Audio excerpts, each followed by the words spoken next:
Hier ist alte Schule,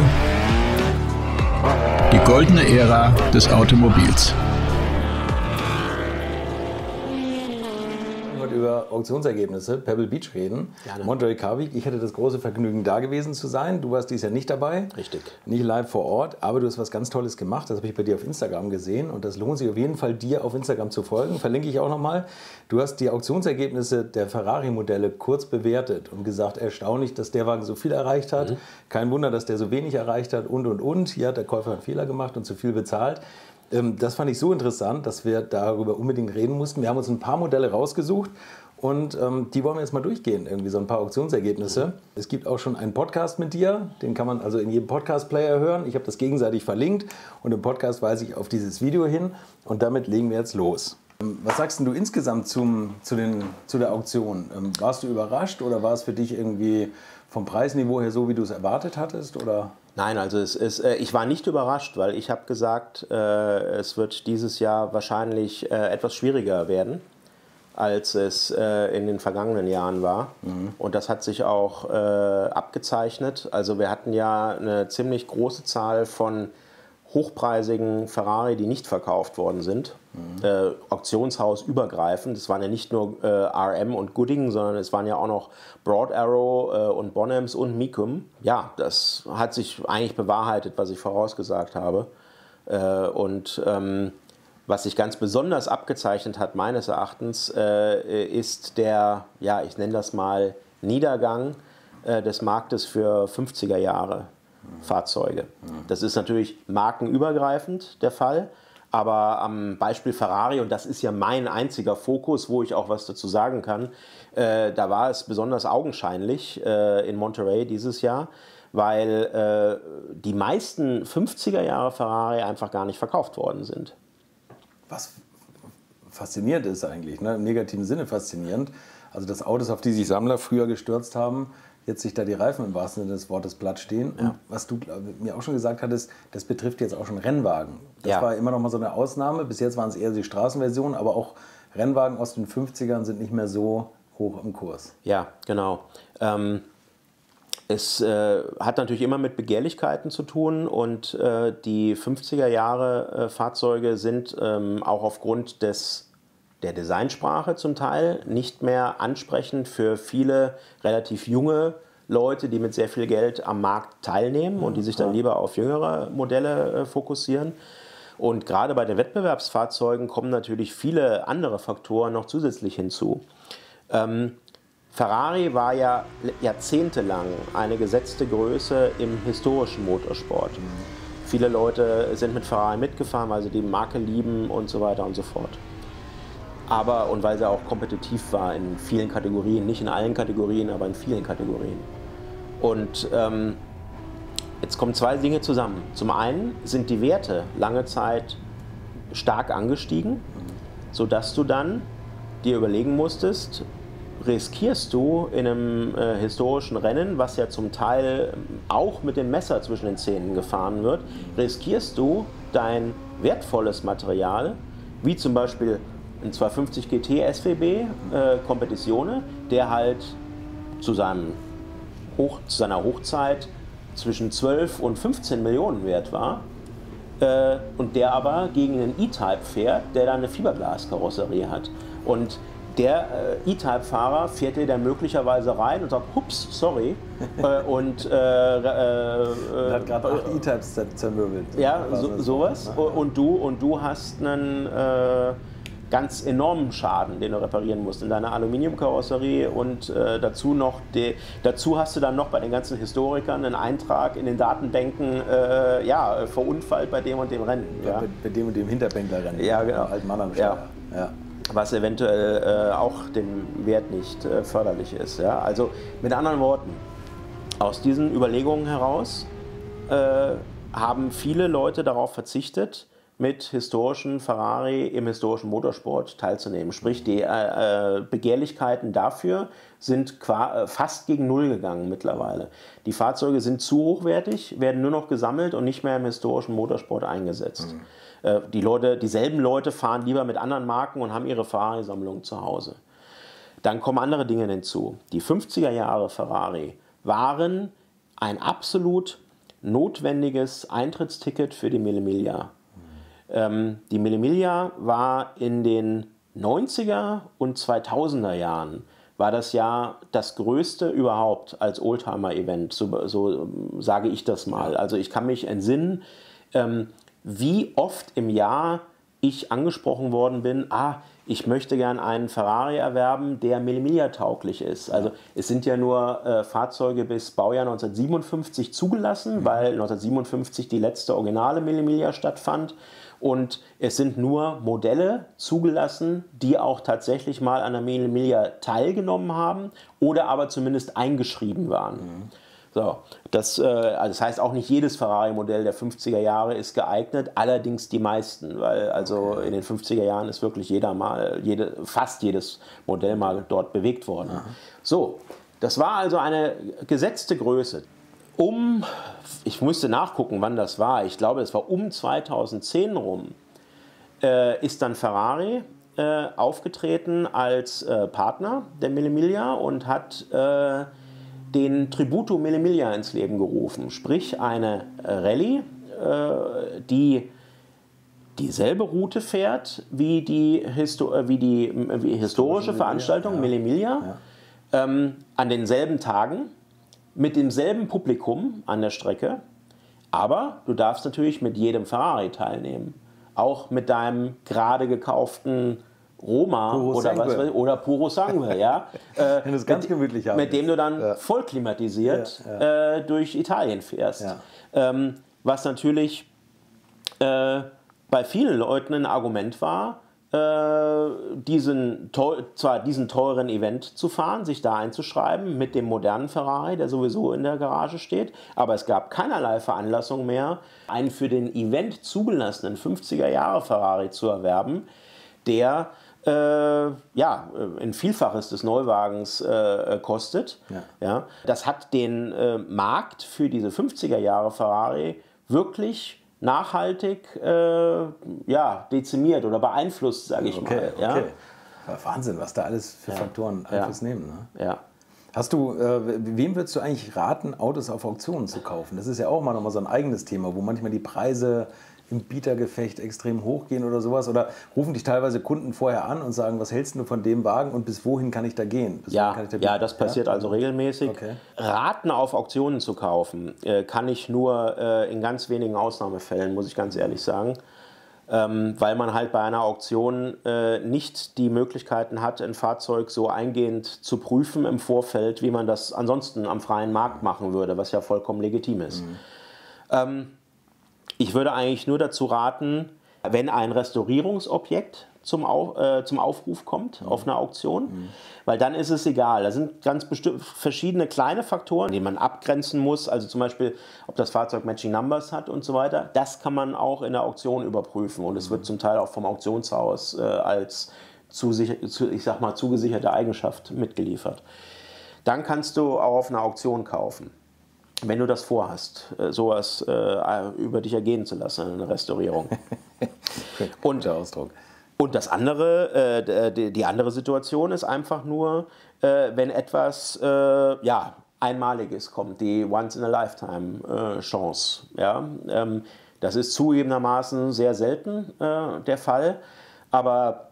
Echt? Die Auktionatoren sagen das oft. Ja, oh Wunder.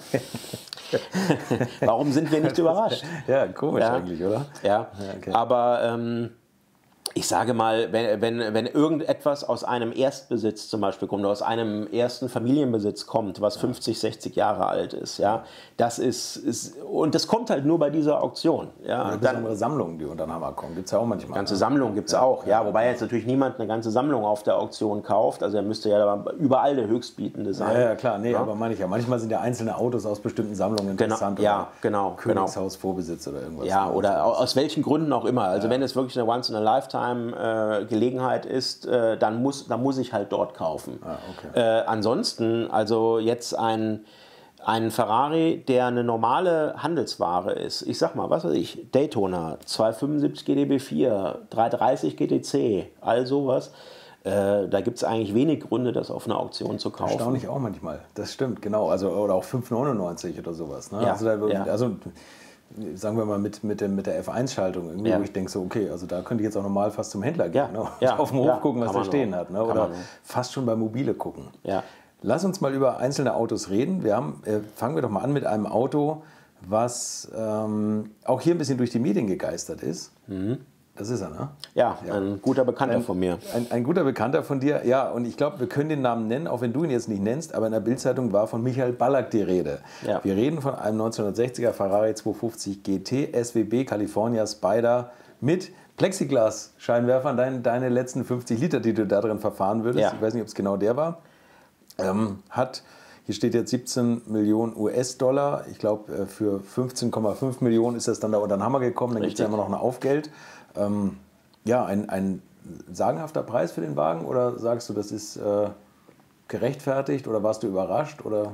Ja, ist gerechtfertigt, war sicherlich im erwarteten Bereich, inklusive des Aufgeldes, sogar ein bisschen höher, als ich persönlich gerechnet habe. Ja. Ich habe den Verkauf mir auf dem Livestream angeschaut. Die Begeisterung hielt sich auch in Grenzen, habe ich gesehen. Also das kam mir auch so vor. Ja, ich habe es auch gesehen. Ja. Also man merkt schon, dass es ist ein bisschen Sand im Getriebe insgesamt. Also man hätte ja meinen können, dass wenn sowas auf eine Auktion kommt, es ist der erst gebaute California Spider SWB, das muss man dazu sagen. Alles klar. Das ist immer so ein bisschen was Besonderes für viele Sammler. Ja. Aber trotzdem standen die scheinbar nicht Schlange. Also es scheint so gewesen zu sein, dass nur ein Bieter im Saal war und dass ein Bieter am Telefon war, also ein wirklich aktiver Bieter am Telefon.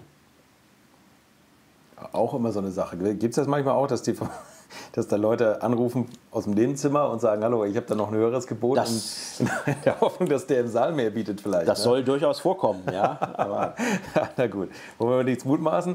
Hat bei dem Wagen Michael Ballack als Vorbesitzer was gebracht oder sind Fußballer da eher hinderlich? Gar nicht.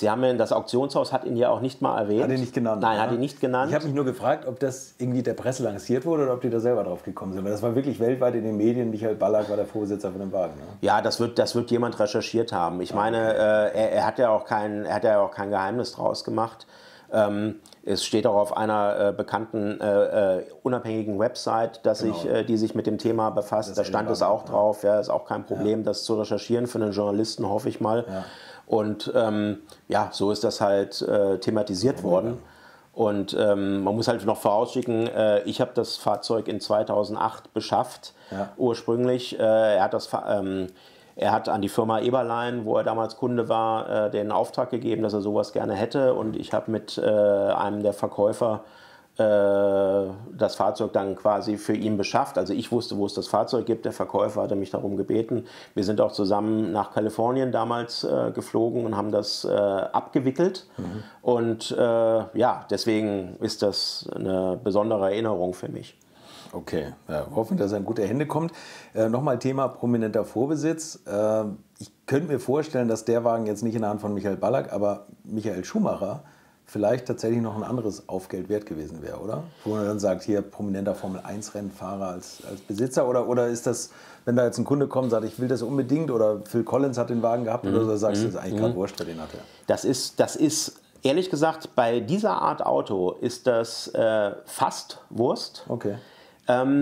Ich sage mal, ein prominenter Erstbesitzer oder zumindest ein prominenter Besitzer, der das Fahrzeug in seiner Zeit, als es neu oder fast neu war, besessen hat.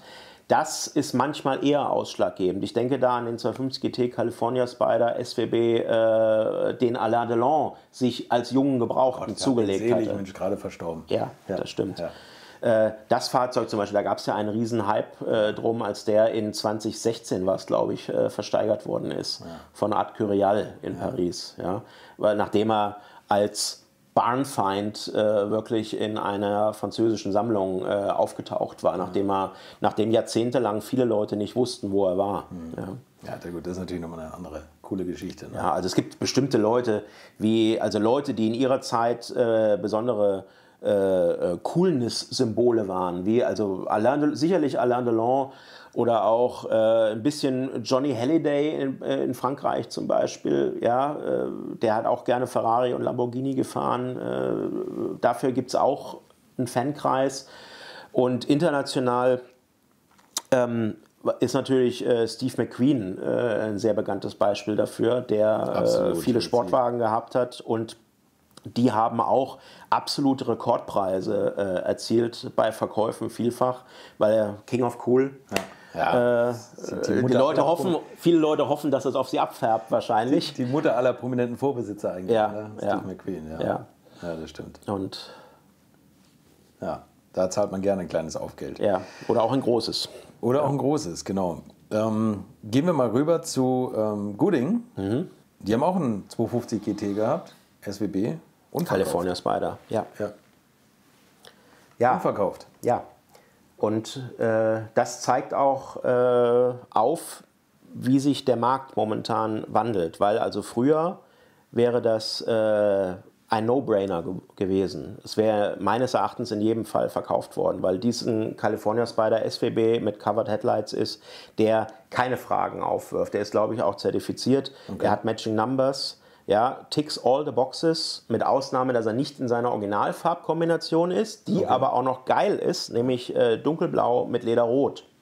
Das heißt, in dem Preisbereich ist das eigentlich völlig egal, ob ein Fahrzeug aktuell die Originalfarbe trägt oder nicht. Das wird einfach mit einkalkuliert, dass ich das als Restaurierung noch on top investiere, wenn ich sowas kaufe, um ihn wieder in seine Originalkonfiguration zurückzuversetzen, weil das natürlich...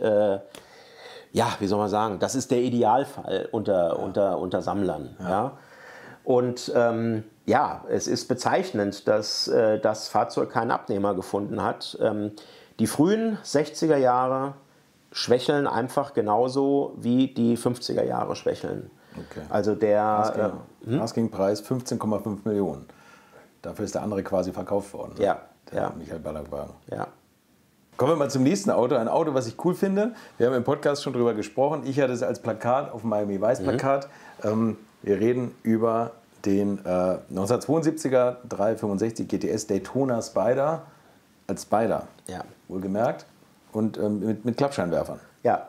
Wir hatten alle Klappscheinwerfer mit Ausnahme des Prototyps. Den gab es nur einmal mit Plexiglas. 124 Stück sind produziert worden, davon nur. Die meisten davon in US-Version, so wie dieser. Ja. Und das Auto hier, über das wir jetzt sprechen, das war meines Erachtens wirklich der Kauf des Wochenendes. Denn wir reden hier über nichts Geringeres als einen Daytona Spider, der sich in Erstbesitz befand. Der sehr als exzentrischer Eigenbrötler beschriebene Erstbesitzer hat ihn also bis zu seinem Tod gehabt. Das, glaube ich, ist wohl letztes Jahr verstorben. Und hatte keine Erben und aus irgendeiner, ich weiß nicht, wer dann mit beauftragt war, auf jeden Fall ist das Fahrzeug aus dieser Masse heraus versteigert worden. Und aus irgendwelchen Gründen ist der vergleichsweise günstig verkauft worden, denn er ist wirklich zum Minimum-Estimate von $2 Millionen verkauft worden, zugeschlagen worden. Mit Aufgeld gibt es dann $2,2 Millionen. Und das halte ich für äußerst günstig für einen Daytona Spider, der sich in Erstbesitz befand. Okay. Ja. Okay. Ich weiß nicht, ob die ganzen Handbücher und so, ob das alles ordentlich dabei war. Das entzieht sich jetzt meiner Kenntnis. Das ist auch nochmal sehr wertbildend normalerweise. Und ich denke auch, dass das Fahrzeug in nicht perfektem Originalzustand ist. Aber nichtsdestotrotz, wenn man bedenkt, dass diese Fahrzeuge in letzter Zeit hauptsächlich für 3 Millionen verkauft worden sind und mehr, halte ich das für ein Exemplar mit diesen Eckdaten für absolut erstaunlich. Und 53 Jahre an einer Hand. Ja. Allein schon, das ist schon sensationell cool. Ne? Wahnsinnig. Ja, sowas finde ich ganz toll. Ich persönlich. Ich auch. Ja, 2,2 Millionen als Schnäppchen, aber unter den Voraussetzungen kann man das natürlich tatsächlich so bezeichnen. Ja, ja. Du hattest mich gefragt, unter welchen Bedingungen man auf einer Auktion kaufen kann. Ja. Sowas hier, das ist doch ein Beispiel dafür. Ja, genau. Ja, also so ein Auto, was aus Erstbesitz kommt, wie oft hast du die Chance, sowas zu kaufen? Ja. Wir haben noch einen starken Preisverfall. Das ist ein 1959er Ferrari 250 GT LWB, also Long Wheelbase. California Spider, Ja. der SWB, wie gesagt, 15 Millionen, der LWB 5,6 Millionen. Inklusive Aufgeld, ja, genau. Inklusive Aufgeld, ja. Genau. Also ein bisschen über dem Estimate von 5 bis 6,5 Millionen, also Ja. über dem Mindestpreis. Wobei sich das Estimate immer ohne Aufgeld Ohne Aufgeld, versteht. ganz ja? genau. Ja. Also von daher war der tatsächlich ganz genau drauf eigentlich, ja, auf dem Mindestgebot. Ja, ja. Und ja, das ist halt wirklich bezeichnend. Also der California Spider mit dem langen Radstand, so wie dieser hier, das war also das Vorgängermodell desjenigen mit kurzen Radstandes, den wir jetzt ganz zu Anfang erwähnt hatten. Und der mit dem langen Radstand, die haben auch meistens Trommelbremsen und ja, sind ein bisschen schwieriger zu handhaben und erfreuen sich deswegen immer etwas geringerer Beliebtheit. Nichtsdestotrotz lagen auch diese Autos meistens oder jetzt für lange Zeit zwischen 8 und 10 Millionen. Okay. Und wenn wir sehen, dass wir jetzt bei 5 Millionen angelangt sind, ist das ein weiterer Beleg dafür, wie die 50er Jahre Fahrzeuge unter Druck stehen preislich. Bei diesem Exemplar muss man noch dazu sagen, dass es auch die offenen Scheinwerfer hat. Sprich, es gab dieses Modell auch mit den abgedeckten Scheinwerfern. Das ist sehr stark werterhöhend. Das macht also mindestens 1 Million aus, egal ob Dollar oder Euro. Nur die Scheinwerfer. Nur die Scheinwerferabdeckung, wenn sie denn original waren. Er schaut ein bisschen blöder drein. Also ich weiß, was du meinst, wenn man das mal vergleicht. Der sieht ein bisschen gefälliger aus mit den Plexiglas-Dingern, weil die Scheinwerfer ein bisschen weiter hinten losgehen. Genau. In den Fotos sieht man das jetzt. Die Linienführung ist schöner. schöner. Die Scheinwerfer hier stehen ein bisschen komisch im Wind. Ja, und es geht bei Ferrari immer stark ums Design. Also bei die Wertigkeit hängt sehr stark vom Design ab. Ja. Und das Design wird halt als weniger schön erachtet allgemein als die mit dem abgedeckten Scheinwerfern. Okay, die mit dem abgedeckten sind die späteren, ne? Nein, wie gesagt, die gab es parallel. Es gab das immer parallel. Okay, alles klar. Ja, man konnte es auch damals wählen. Ja? In seiner Zeit. In der Zeit waren die offenen Scheinwerfer sogar das modernere vom Design. Ja, aber stell dir mal vor, hast du das gewählt und jetzt 1 Million Verlust quasi in der Versteigerung. Ja. Ja? Da werden sich deine Erben auch bei dir bedanken. Dass du Trottel das falsch zusammengespeckt hast, das Auto. Wir kommen jetzt zu einem Auto, was ich auch ganz interessant finde. 1993er 512 TR, also ein Testarossa, ein facegelifteter sozusagen, ne? Also 512 TR als Spider. Ja. Ganz seltenes Auto eigentlich. Ja, Ne? also es gibt natürlich ein paar Umbauten, die bekannt sind, aber es gab mindestens 2 Exemplare, bei denen gesagt wird, dass Ferrari sie selbst produziert hat, und zwar für das Königshaus in Brunei, die ja in den 90er Jahren eigentlich der größte Einzelkunde Ferraris waren. Und während die meisten Brunei Ferrari bei Pininfarina mit Sonderkarosserien ausgestattet wurden, so war es bei den 2 genannten Spidern wohl so, dass Ferrari die mit Sicherheit mit einem Subkontraktor als Spider produziert hat. Und nur einer von den Spidern ist dann wirklich beim Königshaus gelandet. Der andere, nämlich dieser hier, der ist in der Sammlung des singapurianischen Ferrari-Vertreters gelandet, als Neuwagen schon. Okay. Ist auch nie gefahren worden. Er hat also nur so eine Auslieferungs- oder Testmeilen. 575 Kilometer. Ja. Da er für Brunei konzipiert war, muss man halt vorausschicken, es ist ein Rechtslenker, was den Markt natürlich enorm einschränkt. Ja. So, und das Interessante an diesem Fahrzeug ist, dass die ganze Sammlung dieses singapurianischen Sammlers ich glaube, ich müsste nachgucken, es war Oktober, November 2023. Da ist diese ganze Sammlung von RM versteigert worden und hat teilweise erstaunliche Preise erzielt. Unter anderem ist dieses Fahrzeug da für über 2,2 Millionen Pfund als verkauft gemeldet worden. Okay. Aber scheinbar ist der Deal im Nachhinein geplatzt aus irgendwelchen Gründen. Das passiert bei Auktionen halt manchmal leider. Und jetzt hat RM das Auto wieder zum Aufruf gebracht. Also ich persönlich vermute, dass sie es im Besitz hatten, weil sie wahrscheinlich die ganze Sammlung einfach angekauft hatten vorher. Okay. Ja, und diesmal hat der Verkauf leider nicht geklappt. Sie haben das Fahrzeug, was im November keinerlei Papiere hatte, jetzt wohl in den USA zugelassen, weil es ist verkauft worden mit einem US-Title. Okay. Aber das hat nichts genützt. Es hat sich niemand gefunden dafür. Und ich bin gespannt, wo das Fahrzeug jetzt unterkommen wird. Und es wieder auftaucht. Estimate-Preis waren 2,7 bis 3,5 Millionen. 2,3 Millionen ist stehen geblieben und nicht verkauft quasi. Ne? Ja, also Und okay. ich befürchte, dass dieses Gebot auch nicht echt war, sondern dass halt vom Auktionshaus versucht worden ist, mit dem sogenannten Chandelier-Bid, also mit dem Kronleuchtergebot, reale Bieter zum Einsteigen zu bewegen. Und das Auktionshaus bietet in so einem Fall, wenn niemand da ist, bietet es gegen den Kronleuchter selber hoch bis kurz unter den Reserve-Preis. Okay. Und das hier sieht für mich so aus, als ob das hier wahrscheinlich passiert wäre. Okay, alles klar. Also nur eine Mutmaßung? Ist eine reine Mutmaßung, natürlich. Falls die, wie es Anwälte schon wieder in den Startlöchern stehen. Wir munkeln nur. Sag mal, wo du sagtest, Rechtslenker ist ein Problem. Kann ich natürlich auch verstehen. Der Weltmarkt für rechtsgelenkte Autos ist ja recht klein. Ja. In Japan sind ja auch Linkslenker angesehener als Rechtslenker. Es bleibt eigentlich nur England und Australien. Südafrika, genau. Malaysia, Singapur, Hongkong und Indonesien. Ja, okay. Also ist jetzt nicht so die Hochbogen vielleicht. So ein Auto auf Linkslenker umzubauen, wird das dann zu einer Bastelbude? Ist ein No-Go? Es ist ein No-Go, okay. ja. Okay. Wenn es so geboren ist, dann muss es so bleiben. Die Lenkung muss richtig bleiben. Du kannst an der 17-stelligen Fahrgestellnummer, kannst du anhand des Cs, was dort enthalten ist, ablesen, dass es ein Rechtslenker ist. Okay, alles klar. Und die Fahrgestellnummer kannst du ja nicht ändern, auch wenn du das Fahrzeug umbaust. Ja. Und es wird immer, wenn etwas nicht wie vom Werk ist, dann wird es als minderwertig am Sammlermarkt angesehen. Okay, also das ist leider keine Option. Ja. Hätte sein können, dass man jetzt sagt, die Dachkonstruktion vom Werk ist so viel Mehrwert und wir bauen das um. Aber okay, alles klar. Gut, ja, also vielleicht demnächst wieder zu haben, der 93er 512 TR Spider. Wir haben jetzt eben schon darüber gesprochen, dass die 50er Jahre Ferraris einem starken Preisverfall unterliegen. Und das trifft auch auf einen Wagen zu, nämlich einen 1955er 410 Sport Spider, der aber trotzdem 12,96 Millionen inklusive Aufgeld gebracht hat. Estimate, weiß ich jetzt gerade gar nicht, aber was kann man dazu sagen? Ja, es war der teuerste 50er Jahre Ferrari, der verkauft worden ist an diesem Monterey-Wochenende. Und man muss dazu sagen, dass das Fahrzeug aus der sehr umfangreichen Sammlung von Leslie Wexner stammt. Das kann man also auch sagen, macht da keinen Hehl draus. Leslie Wexner ist der Gründer von Victoria's Secret, ist jetzt mittlerweile 86 Jahre alt. Die Kinder interessieren sich dem Vernehmen nach nicht im geringsten für Autos. Und deswegen hat er beschlossen, seine Sammlung noch zu Lebzeiten aufzulösen. Okay. Dieses Auto ist eines daraus.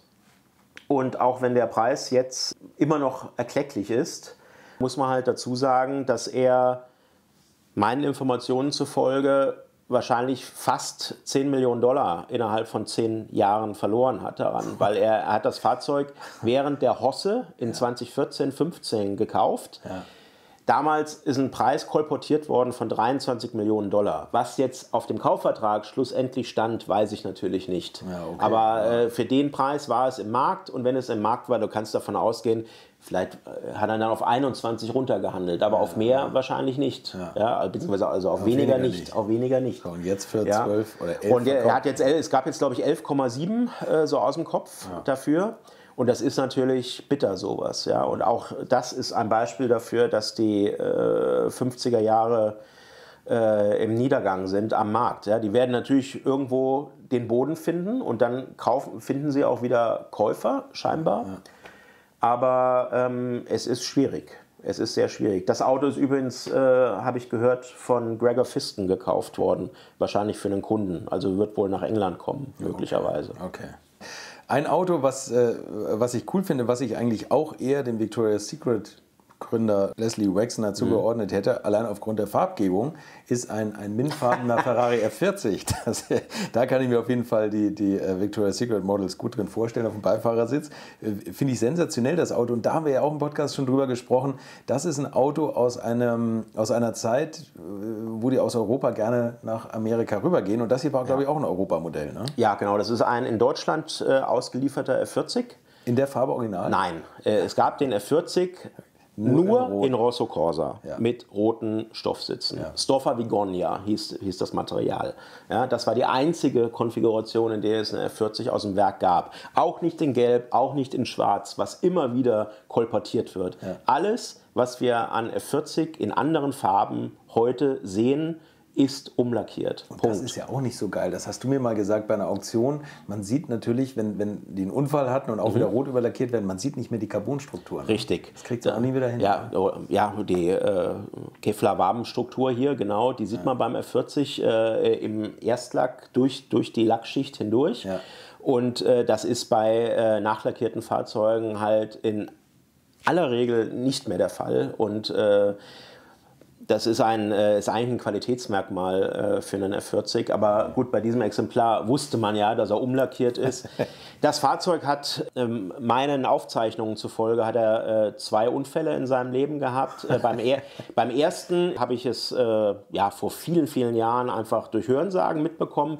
Beim zweiten weiß ich es sicher, weil er einem mittlerweile verstorbenen Bekannten von mir gehört hat. Da weiß ich es also, dass er verunfallt ist. Und, aber nicht in dem Wagen? Nein, das hat damit nichts zu tun. Nein. Okay.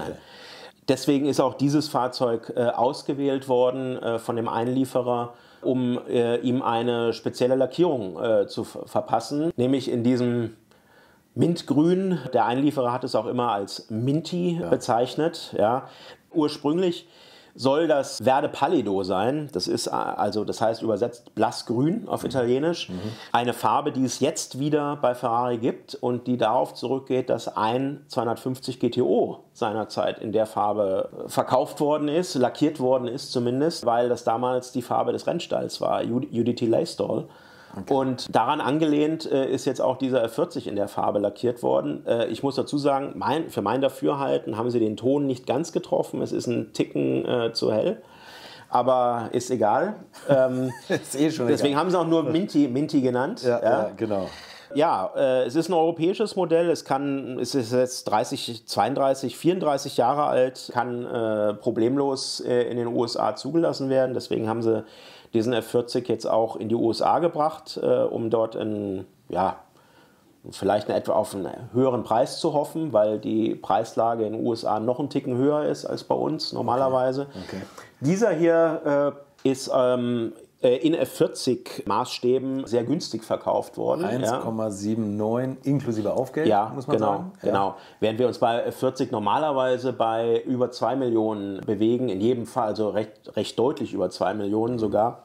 Aber gut, ein Exemplar, wo man weiß, er ist zweimal verunfallt, der wäre jetzt auch in Rot, würde der hier wahrscheinlich bei, ich sag mal, bei 1,8 Millionen Euro vielleicht liegen. Okay, ja. also. Jetzt ist er noch umlackiert. Also eigentlich ein cooles Beispiel für in F40-Kategorien eine Bastelbude. Ne? Das könnte man so sagen. Alles despektierlich, aber Estimate waren 1,9 bis 2,5 Millionen.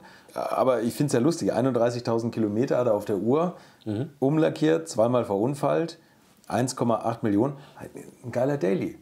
Ja, also es wird auch jemand sein, der jetzt einfach fahren will. Aber das finde ich ja auch cool. Weißt du, so, ich meine, klar, du kannst die Sammlerautos haben mit 10 Kilometern auf dem Tacho, wo 8.000 Mal schon der Tank getauscht wurde, irgendwie, weil das jemand kaputt gestanden hat. Eigentlich finde ich das ja viel cooler. Und da haben jetzt Leute schon Spaß mit gehabt und vielleicht der zukünftige Besitzer hat auch nochmal Fun damit. Mit Sicherheit. Ne? Hat mit Sicherheit jemand, also meine reine Prognose ist, das hat wahrscheinlich jemand gekauft in den USA, der zwischen 30 und 40 ist und der sich jetzt auf Instagram damit ablichten wird. Ja.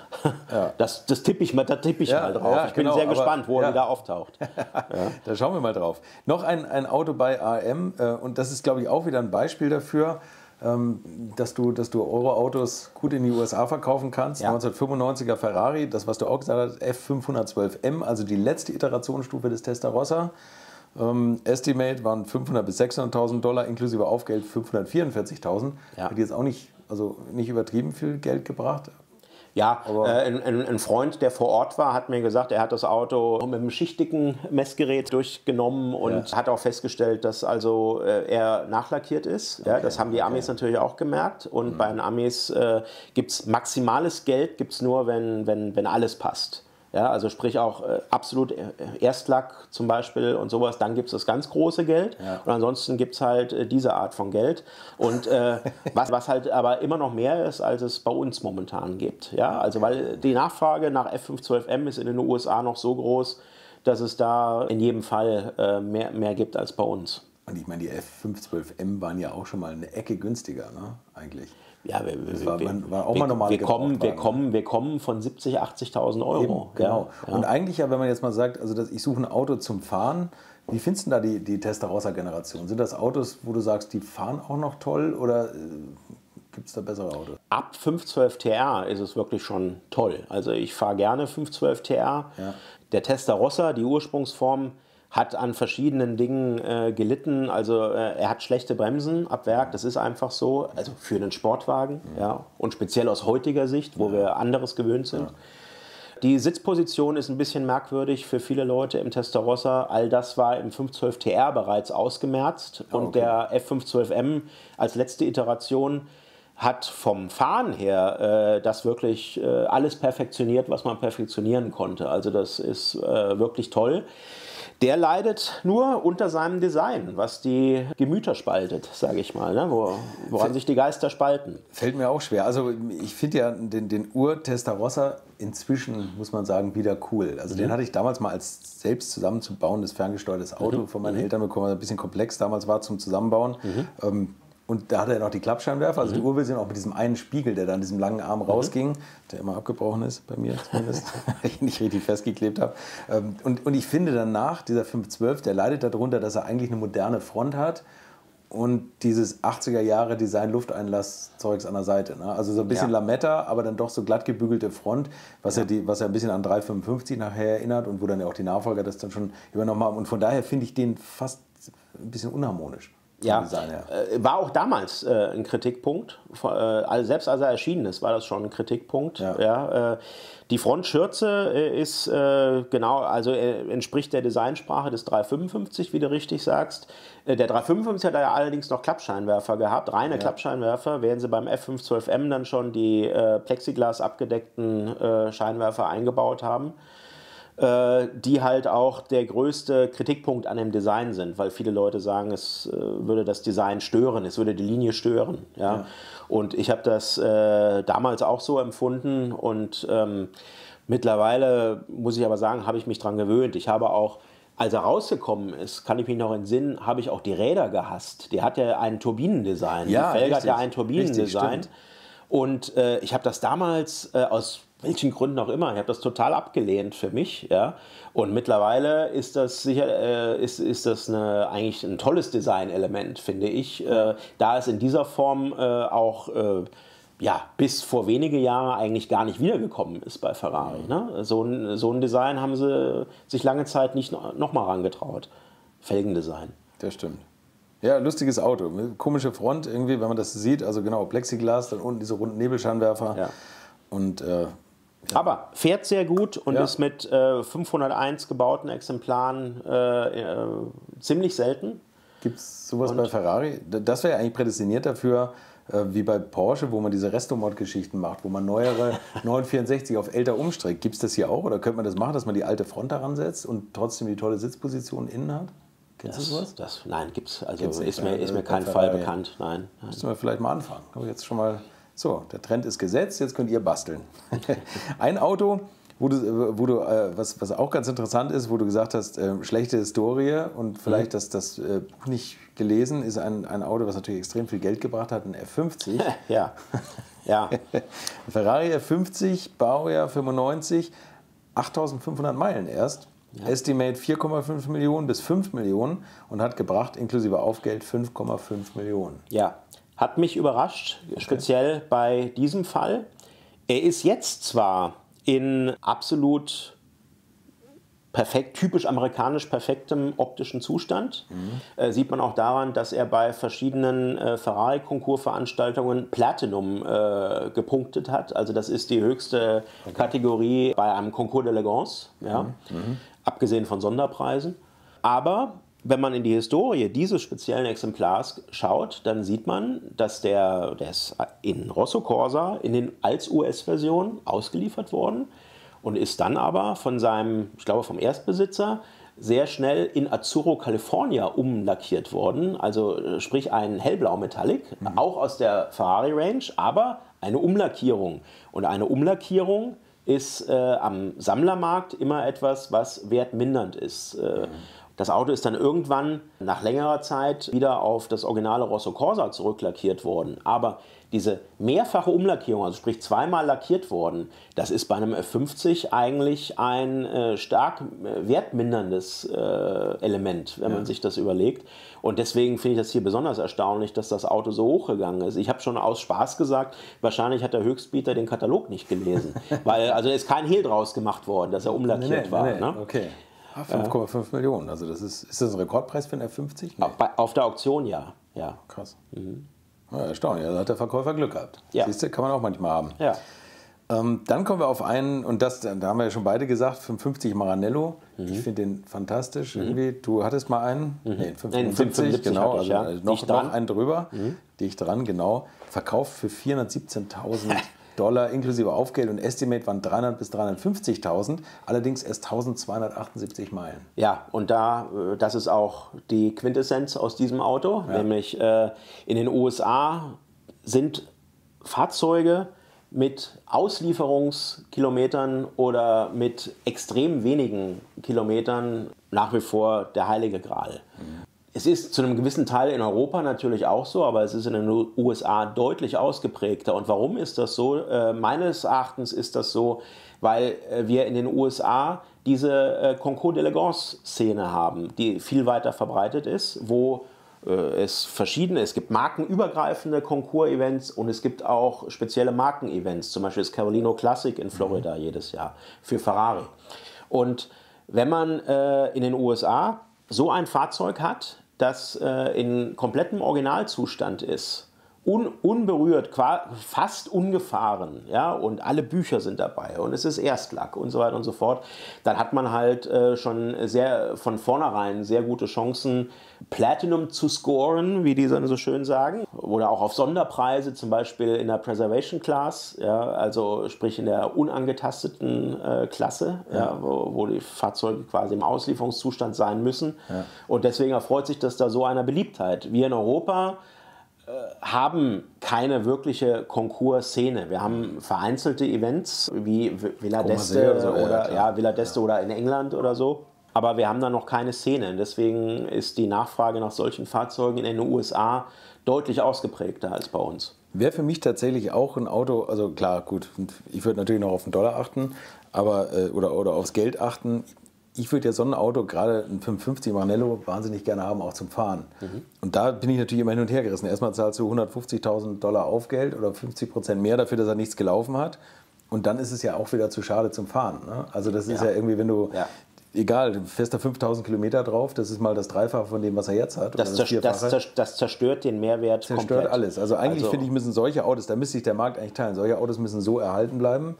Und die jetzt 30.000 runter haben, die kann man dann noch weiterfahren. Das passiert ja auch. Ne? Und du hast gerade gesagt, 150.000 mehr, das reicht ja bei weitem nicht. Ich meine, bei uns kostet ein Maranello zwischen 130 und 200.000 Euro. Ja, genau. Das ist hier mehr als das Doppelte, ne? 417.000. Genau, also in solche Sphären geht das bei einem ungefahrenen Fahrzeug.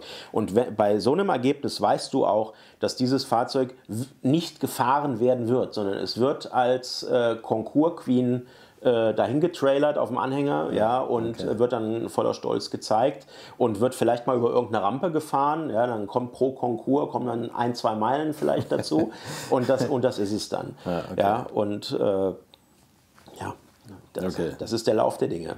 Das ist der Lauf der Dinge. Kommen wir zu einem Auto, das ich auch cool finde. Ich meine, du hast die neue Version davon, den Dino, den Ur-Dino, 264 GTS, Baujahr 73. 246, Mensch, jetzt lese ich Zahlen schon so wie meine Tochter. 246 GTS, also extrem hohes Ergebnis, aber natürlich auch nur 11.500 Meilen. Und was ich da toll finde, ist die Farbe. Ne? Also eine außergewöhnliche Farbe in so einem Grau 1973. Ja, Grigio Ferro, also Eisengrau übersetzt. Leasinggrau, wie man es heute nennt. Wäre es heute, ja. Damals war es alles andere als üblich, also weil die Grautöne damals noch nicht sonderlich angesagt waren. Es ist deswegen auch relativ selten bestellt worden und heute natürlich dann dadurch eine Seltenheit, eine Ausnahme. Und das bringt so viel Geld. Ne? Ja, Farben bringen sehr viel Extrageld bei Sammlerfahrzeugen, insbesondere bei Sammler Ferrari. Hier kamen mehrere Faktoren zusammen. Es war auch ein extrem originales, unverbasteltes und original belassenes Exemplar. Mit wohl wirklich sehr wenig Laufleistung. Ich meine, wenn die 11.500 Meilen stimmen seit 1972, 73, da kam nicht viel Durchschnittslaufleistung im Jahr zusammen, sage ich mal. Das stimmt wohl. Broad Arrow war das Auktionshaus. Ja, Broad Arrow war das. Der neue Player, relativ neue Player, ne, unter den Auktionshäusern, die sich jetzt da etablieren, nach und nach. Ja.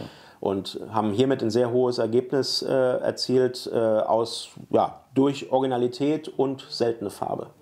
Genau, und dann hattest du noch von einem auch 246 GTS was geschrieben, und das finde ich ist ein interessanter Begriff, ist bei AM Sotheby's versteigert worden, Chairs and Flares.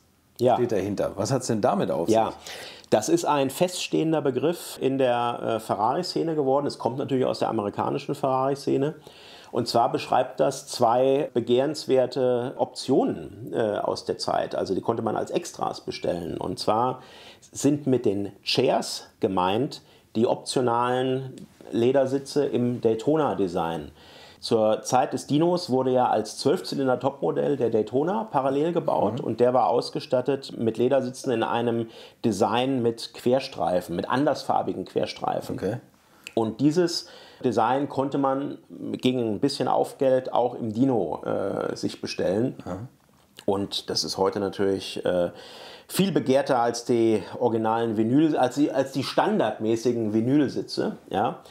Und das gab es dann zum Beispiel in Kombination oftmals mit den sogenannten Flares. Und Flares, das beschreibt werksseitig ausgestellte Kotflügel. Und die waren notwendig, wenn man als Option die breiteren Felgen bestellt hat, die von Campagnolo hergestellt wurden, anstatt von Commodora. Okay. Normalerweise waren die Commodora-Felgen als Standard auf dem Dino. Und da gab es dann die breiteren Campagnolo-Felgen und um die unterzubringen mit Samtreifen, musste man dann die Kotflügel ausstellen, werksseitig. Okay. Okay. Siehst du sowas, wenn das nachträglich gemacht wurde? Oder kann man das rausfinden? Ja. Nein, teilweise leider nicht. Ja, okay, also die Aufzeichnungen darüber sind zumindest lückenhaft. Ferrari hat Aufzeichnungen darüber, aber sie sind wohl lückenhaft, weil manchmal ist es halt einfach vergessen worden, dass es als Option bei einer Fahrgestellnummer geordert worden war. Man kann die natürlich nachmachen und man kann es auch einfach nachmachen, weil das war keine Raketenwissenschaft, diese ausgestellten Kotflügel. Okay. Aber ich sag mal so, beim Thema Dino gibt es ja den Papst, Matthias Bartz, ein Freund von mir aus Deutschland, der weltweit der führende Modellexperte ist. Der auch das Buch geschrieben hat. Genau, das Dino-Kompendium, in 2 Auflagen. Und er hat hervorragende Unterlagen und das ist schon mal ein guter Indikator, wenn er bestätigen kann, dass ein Fahrzeug mit den Flares ausgeliefert worden ist. Okay. Es waren ja nicht viele, ne? Also es war speziell bei US-Modellen, verbreitet ist auch schon übertrieben, also war es häufiger, in Europa war es ganz, ganz selten. Okay, ja, gut zu wissen. Erstaunlicherweise hat das Auto gar nicht so viel gebracht wie erwartet. Ne? 650.000 bis 800.000 waren Estimate, 582 inklusive Aufgeld hat es gekriegt. Das Fahrzeug hatte einen Farbtausch, soweit ich das jetzt im Kopf habe. Okay, ja, habe ich damals, glaube ich, auch kommentiert entsprechend. Ja. Und also er ist in Schwarz geboren worden, was auch eine relativ seltene Farbe war. Das heißt, wer auch immer das ersteigert hat höchstwahrscheinlich sogar einberechnet, das Fahrzeug noch zurück zu restaurieren in die originale Auslieferungsfarbe. Das kommt dann noch on top, die Kosten dafür. Na gut. Das ist ja aufgegangen dann, zumindest für den Käufer. Ein Auto hat auch wieder genau das, was du sagst, 154 Meilen, 89er Ferrari Testarossa. Anstatt Estimate 300.000 bis 350.000 hat es 450.000 inklusive Aufgeld gebracht. Aber ich glaube, das haben wir schon alles erklärt, oder? Also das ist ist wieder der Drang nach einem Exemplar mit Auslieferungsmeilen, was halt entsprechend selten zu finden ist. Und es gab aus derselben Sammlung, glaube ich, noch einen 328 GTS. Der ist gleich danach versteigert worden, auch für ein Wahnsinnsgeld. 335.000, auch wieder knapp 100.000 Aufgeld oder 50.000 ohne Aufgeld zum Estimate. 244 Meilen. So traurig, oder? Autos, die sich so toll fahren und dann fristen sie ein Stehdasein. Das kann man so sagen. Ich aus der Sicht des Historikers sehe es so. Ich bin froh, dass es ein paar dieser Exemplare gibt, weil sie natürlich Referenzfahrzeuge sind. Für das, was original war. Wie sind die damals aus dem Werk gekommen? Wie sah das wirklich aus? Von der Qualität her, von der Beschaffenheit der Materialien her und so. Irgendwann wird man das nicht mehr wissen. Ja? Weil alles schon mal oder fast alles restauriert worden ist. Und wenn ein paar solche Exemplare quasi unangetastet erhalten bleiben, halte ich das für sehr wertvoll als Ferrari-Historiker. Dass man damals sich so etwas neu gekauft hat und dann beschlossen hat, es einfach gar nicht zu fahren, das ist schon etwas kurios trotzdem. Das stimmt. Beides Broad Arrow Auktionen. Und jetzt kommen wir nochmal wieder zu einer Gooding-Auktion. Da hast du drüber geschrieben, Colors Make Cars. Ja. Und zwar ist das Verdescuro bei einem 365 Daytona, allerdings ein geschlossener, über den wir jetzt reden. Baujahr 72, Klappscheinwerfer, Estimate 700.000 bis 800.000, 857.000 inklusive Aufgeld, also eigentlich am oberen Ende des Estimates gelandet, aber auch wieder eine tolle Farbkombination. Ne? Ja, der Spruch Colors Make Cars, ich glaube ja, dass der geprägt worden ist von Simon Kidston, der auch am Markt bekannt ist. Macht der auch irgendwas mit Gebrauchtwagen? Ja, sowas in der Richtung macht er, glaube ich. Namen habe ich schon mal gehört. Ja, und das ist von ihm, glaube ich, geprägt worden und damit hat er aber absolut recht, weil es macht natürlich einen ganz anderen Eindruck, wenn du einen Daytona in diesem ultra seltenen, aber werksoriginalen dunkel Unigrün hast. Das ist ja kein Metallic-Lack, sondern es ist auch noch ein Unilack. Ja, Verdescuro. Und beiges Leder. Ja, tolle Kombination. Ja. Ultra selten bestellt, weil also so ein dunkles Grün auf einem Sportwagen, das war auch in den 70ern jetzt nicht sonderlich angesagt. Da hat man eher ein aggressives Grün auch gewählt, das gab es mal, aber so ein dunkles Grün, ein edles Grün war sehr selten. Racing Green wie in England. Ja, genau, es ist ja eigentlich genau so eine Farbe. Ja, genau. Aber die war im offiziellen Farbprogramm bei Ferrari, aber ist halt sehr selten bestellt worden. Und das führt heute dazu, wenn man so ein Exemplar findet, dass das natürlich einen gigantischen Aufpreis erzielt, wie man hier sieht. Das Auto hier, das war von einem Sammler aus Chicago und ich habe nicht nachgelesen, wie viele Daytonas in Verdescuro überhaupt produziert wurden. Mir ist noch ein Daytona Spider bekannt, der ist tatsächlich auch in dieser Farbe produziert worden. Aber ich denke mal, dass unter den Coupés, das waren um die 1200, die produziert worden sind, ich denke, dass es da nicht mehr als 3 oder 4 in der Farbe gab. Wahnsinn. Tolles Auto. Daytona ist immer ein Hingucker, finde ich, oder? Ja. Also das ist immer ein schönes Auto mit den Frontmotor-Coupés bei Ferrari, in langer Tradition. Ein Auto, wo du sagst, das hat wahrscheinlich noch ein bisschen Potenzial, bei AM Sotheby's versteigert worden, ist der 360 Challenge Stradale, wo du ja sagst, das ist so die obere Liga bei den 360er-Modellen, also die Sportvariante, die wahrscheinlich das meiste Potenzial haben. Ja. Estimate 280 bis 340.000 für 324.000 inklusive Aufgeld versteigert worden. 6.900 Meilen, also kein Konkursauto, was gar nichts gelaufen hat. Hat wahrscheinlich auch der eine oder anderen Trackday schon hinter sich. Und das glaube ich nicht bei der Lauer. Muss nicht sein. Okay, nein, ich denke nicht. Ich würde sogar schon sagen, dass es ein Konkursauto ist mit niedriger Laufleistung. Ja, also es taugt wahrscheinlich dazu. Ich war nicht dort, ich habe dieses konkrete Exemplar nicht gesehen, aber ich würde schon sagen, dass er ist ja wenig gefahren worden. Ja. Und der Challenge Stradale ist auf jeden Fall ein Modell, das Potenzial hat und es zeichnet sich jetzt bereits ab. Der hat weiß nicht wann innerhalb der letzten 3 Jahre oder so sind die sehr stark im Wert gestiegen, haben sich jetzt auch langsam verdoppelt, würde ich sagen. Und dieses Exemplar hat, da es rot ist, ja sogar noch eine Standardfarbe. Richtig ab geht's bei den Exemplaren, die dann in einer seltenen Farbe lackiert worden sind, weil beim Challenge Stradale waren auch die meisten Exemplare in Rosso Corsa, in Rosso Scuderia oder in Gelb oder Schwarz gehalten. Und es gab aber natürlich eine ganz weite Range an Farben von Ferrari, die du bestellen konntest, wovon aber kaum jemand Gebrauch gemacht hat. Und die wenigen Exemplare, bei denen davon Gebrauch gemacht worden ist, die haben dann wahrscheinlich nochmal das Potenzial für bis zu 50% mehr. So krass ist das bei den Farben. Also könnte man eigentlich, wenn man jetzt heute einen neuen Ferrari kauft, kann man schon wissen, was man macht oder vielleicht schon ein bisschen an den Werterhalt denken, wenn man jetzt schon eine Farbe nimmt, die keiner will, oder? Ja. Oder kriegt man die nicht? Nein, doch, du kriegst ja alles, du kriegst ja fast alles. Nein, der Unterschied ist jetzt momentan ist es ja unfassbar angesagt, eine entweder seltene Farbe oder sogar eine einmalige Farbe zu bestellen, auch für entsprechendes Aufgeld. Und es ist jetzt aber inflationär geworden. Du siehst bei den Ferrari, die jetzt das Werk verlassen, siehst du ja eine Farbvielfalt, die gab es ja in der Geschichte nie. Ja, also ich finde das toll, weil ich bin ein Freund davon, ein Ferrari-Modell in sehr vielen Farben mal live zu sehen. Teilweise wirken die Fahrzeuge komplett anders. Das ist ja wirklich faszinierend. Ja. Aber es wird in der weiten Zukunft, wenn wir mal 25, 30 Jahre in die Zukunft schauen, wird es natürlich nicht mehr mit einem so starken Mehrwert gesegnet sein, wie das bei den Modellen der Fall ist, die in der Vergangenheit gebaut wurden und zu dem Zeitpunkt es alles andere als üblich war, seltene Farben zu bestellen. Ja, wenn wir die zweite Hälfte der 80er Jahre und die ganzen 90er Jahre nehmen, ja, da war ja wirklich Rosso Corsa die dominante Farbe, bei modellübergreifend eigentlich nahezu. Und da sticht es einfach heraus, wenn du dann einen in 512 TR in Silber oder in Grün oder so hast. Grün war total out, ja, war überhaupt nicht angesagt. Und trotzdem konntest du in der Theorie zwischen 3, vielleicht sogar 4 Grüntönen wählen. Es hat nur niemand getan. Es hat niemand gewählt damals. Und das führt heute zu absurden Mehrwerten am Sammlermarkt. Ja. Krass. Okay. Ja. Mal gucken, wie sich das so entwickelt. Ja.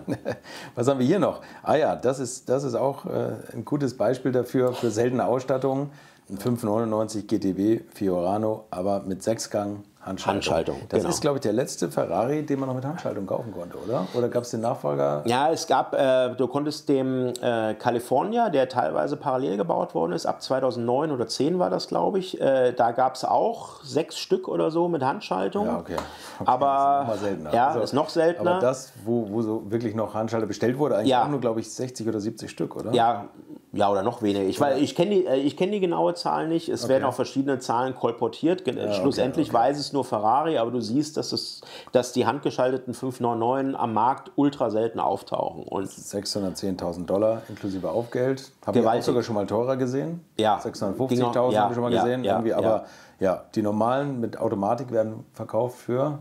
Ja, es sind auch leicht gestiegen, 130.000 bis 160.000 Euro bei uns hier. 130.000 bis 160.000. Ja. Handschaltung kostet 610.000. Ja, muss man mehr sagen. Ja. Und ich weiß, damals haben die Handgeschalteten sich die Räder platt gestanden, wollte keiner haben. Ne? Ja, zumindest wer es mal gefahren hatte. Weil also die Handschaltung beim 599 lässt dich als Fahrer wirklich gerne mal wie einen Idioten aussehen, weil das harmoniert so schlecht im ersten Gang. Der hat so viel Drehmoment, dass du das Fahrzeug dauernd abwürgst. Es sei denn, du bist schon sehr daran gewöhnt, wie man ihn fährt. Ja, du brauchst einen sehr zarten Kupplungsfuß. Okay. Und damals war es wirklich so, ich kann mich noch entsinnen, als kleine Anekdote, dass die Firma Eberlein, also mein lokaler Ferrari-Vertragshändler in Kassel, die hatten ihren ersten Vorführer in 2006 als Handschalter bestellt. Und der kam dann an und dann haben die gesagt, oh Gott, wenn wir den auf die Kunden loslassen, dann verkaufen wir ja gar keinen davon. Und die haben dann sehr schnell noch einen mit F1-Schaltung nachbestellt. Ja? Und so sah die Praxis damals aus. Ja? Und heute ist es halt gehypt. Ja? Und der Hype ist in den USA noch viel ausgeprägter, weil allein die Fähigkeit, ein handgeschaltetes Fahrzeug, sei es Ferrari oder nicht, zu fahren, ist ja jetzt ein absoluter Coolness-Faktor. Ich weiß, das ist hier nicht so bekannt, aber... Ja, doch, es gab BMW M5-Versionen zum Beispiel auch, die gab es hier nur noch mit Automatik, den 10-Zylinder oder den Nachfolger F90, die gab es in Amerika immer noch handgeschaltet. Ja. Als Option ist nie nach Deutschland oder nach Europa gekommen, was ja irre ist, ne? Eigentlich. Ja. Da denkt man gerade in Amerika, wo die gefühlt die Automatik erfunden haben, in jedem Auto eigentlich, dass das da so ein Coolness-Faktor ist. Ne? Ja, und ist jetzt ganz besonders natürlich unter den Leuten, die jetzt neue Marktteilnehmer sind an Sammlerautos, nämlich diejenigen, die erst 30, 40 sind und irgendwie sehr viel Geld entweder geerbt oder erarbeitet haben bereits. Und bei denen ist das ein absoluter Faktor. Ja? Also einen handgerissenen überhaupt fahren zu können und sich dann sowas zu kaufen. Ne? Und wenn es bei Ferrari ist, Man sieht es auch beim 575 zum Beispiel, da ist es ja ähnlich so, dass sich diejenigen mit F1-Schaltungen verkaufen sich relativ schlecht und zu einem Bruchteil dessen, zu dem sich jetzt einer der wenigen handgeschalteten 575 verkauft. Ja? Und das macht diesen Trend, also der handgeschaltete Hype macht den Trend. Gated ist das, wie sagt man? Das Zauberwort dafür. Ja, das Zauberwort, ne, okay. In der englischsprachigen Welt. Ja, ja. Autos fahren und damit Geld verdienen. Aber so könnte man heute unseren Podcast und dieses Video nennen. Also das war ein toller Ausflug und interessant irgendwie, das mal zu hören, wie sich der ganze Markt da zusammensetzt und vor allem interessant zu sehen, wie sich das in den Dekaden niederschlägt und wie viele Millionen man mit 50er und 60er Jahre Autos inzwischen schon verlieren kann, auch wenn Ferrari vorne drauf steht. Aber ja, schön zu sehen, dass es trotzdem noch irgendwie Autos gibt mit Steigerungspotenzial. Vielen Dank, dass du dir Zeit genommen hast. Ja, gerne. Das ist wirklich mega interessant und ich finde, das können wir mal wieder machen, oder? Wenn nächstes Jahr wieder eine große Ferrari-Auktion ist, dann reden wir wieder über die Ergebnisse. Sehr gerne. Zum Beispiel Arizona im Januar sind ja immer mehrere Auktionen oder so. Sowas zum Beispiel. Ja, gerne. Oder wir besuchen mal eine Auktion zusammen. Und das können wir auch gerne machen. Wir inspizieren mal die Autos gemeinsam. Das machen wir gerne. Ja. Alles klar. Avi, danke für deine Zeit und bis zum nächsten Mal. Ja. Infos, Bilder und alles Wissenswerte unter der Internetadresse www.alte-schule-podcast.de